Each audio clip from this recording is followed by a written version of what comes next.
Hello दोस्तों, जय हिंद जय भारत। आज का वीडियो बहुत ही यूनिक है, बहुत ही इंटरेस्टिंग होने वाला है। आज हम बात करेंगे नवजात शिशु के विज़न के बारे में। क्या नवजात शिशु देखता है या उम्र के साथ साथ जैसे बच्चा बड़ा होता है उसका विज़न कैसे डेवलप होता है। इस वीडियो को पूरा देखिएगा क्योंकि वीडियो के लास्ट में मैं आपको ये बताने वाला हूँ कि बच्चे के विज़न के साथ साथ क्या क्या दिक्कत हो सकती है, कैसे आपको जल्दी पहचानना है कि बच्चे के विज़न के साथ कुछ गड़बड़ है, कब आपको आई स्पेशलिस्ट से या अपने पीडियाट्रिशियन से कंसल्ट करना है जिससे कि कॉम्प्लिकेशन रेट ज़्यादा डेवलप ना हो। तो चलिए शुरुआत करते हैं। सबसे पहले बात करते हैं नवजात शिशु का विज़न। जो जन्म लिया हुआ बच्चा होता है, 1-2 दिन का न्यूबॉर्न बेबी होता है, उसका विज़न बहुत ही ब्लर्ड होता है, बहुत ही धुंधला होता है। केवल 8 से 10 इंच या 12 इंच तक ही बच्चा देख पाता है। उसके विज़न में डेप्थ नहीं होती है। डेप्थ का मतलब उसे पता नहीं लगता है कि सामने वाली चीज़ कितनी दूरी पर है। बच्चा न्यूबॉर्न बेबी फोकस नहीं कर पाता किसी चीज़ पे। उसको फोकस की बाय बर्थ या बाय नेचर फोकसिंग की डिफ़िकल्टी होती है। उसको केवल लाइट और डार्क हल्की सी शेडो पहचान में आती है। उसका विज़न कलर के हिसाब से भी बहुत लिमिटेड होता है, केवल ग्रे, वाइट या ब्लैक ही पहचान सकता है।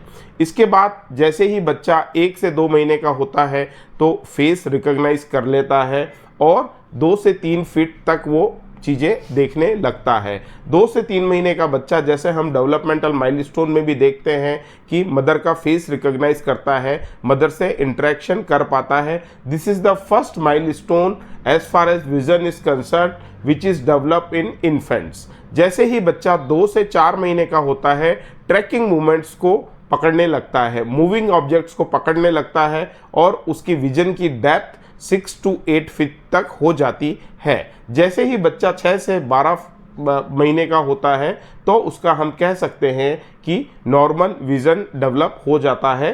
80 to 90% नॉर्मल विज़न डेवलप हो जाता है और वो कलर्स को पहचानने लगता है।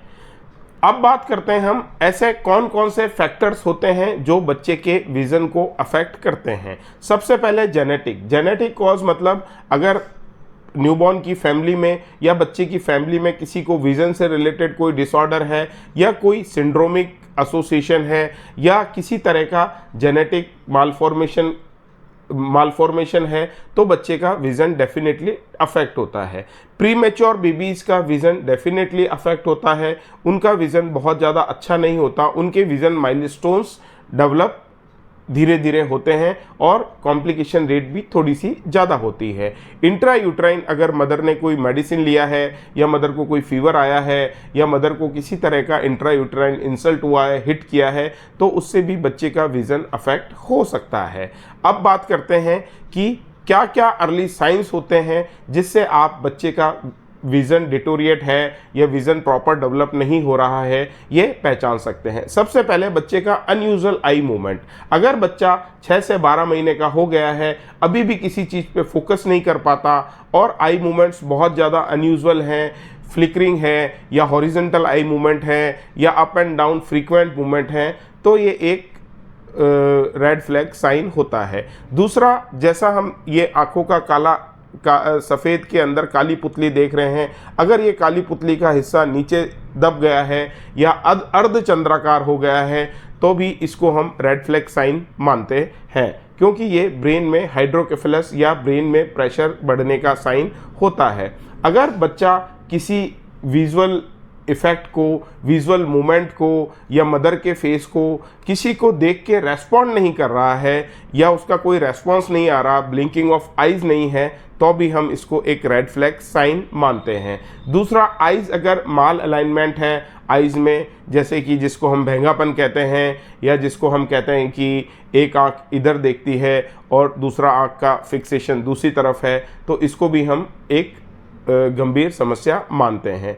तीसरा, अगर आइज़ में परसिस्टेंट डिस्चार्ज है, रेगुलर डिस्चार्ज आ रहा है बच्चे की आई में, जिसको हम गीड़ कहते हैं या मवाद कहते हैं, पानी आना एक नॉर्मल है लेकिन अगर परसिस्टेंट डिस्चार्ज आ रहा है तो इसको भी हम एक गंभीर समस्या में काउंट करेंगे। डिजीजेस इन से क्या क्या एसोसिएटेड हो सकती हैं। एम्बाइलोपिया है, स्ट्रैबिस्मस है, निस्टैग्मस है, कैटरैक्ट है। This must be very shocking for you कि न्यूबॉर्न में भी कैटरैक्ट होता है। ये एक कंजेनाइटल डिसऑर्डर या कंजेनाइटल डिजीजेस का साइन होता है। और रेटिनोपैथी ऑफ प्रीमेच्योरिटी, जिसमें कि वेस्कुलराइजेशन अफेक्ट होता है और बहुत ही एक सीरियस इशू है आरओपी। अब हम बात करते हैं कि बच्चे के विज़न की स्क्रीनिंग कैसे करें, कैसे पता लगेगा कि बच्चे को कोई विज़न प्रॉब्लम है। सबसे पहले तो न्यूबॉर्न बेबी जब हॉस्पिटल से डिस्चार्ज होता है उस समय रेड रिफ्लेक्स देखा जाता है।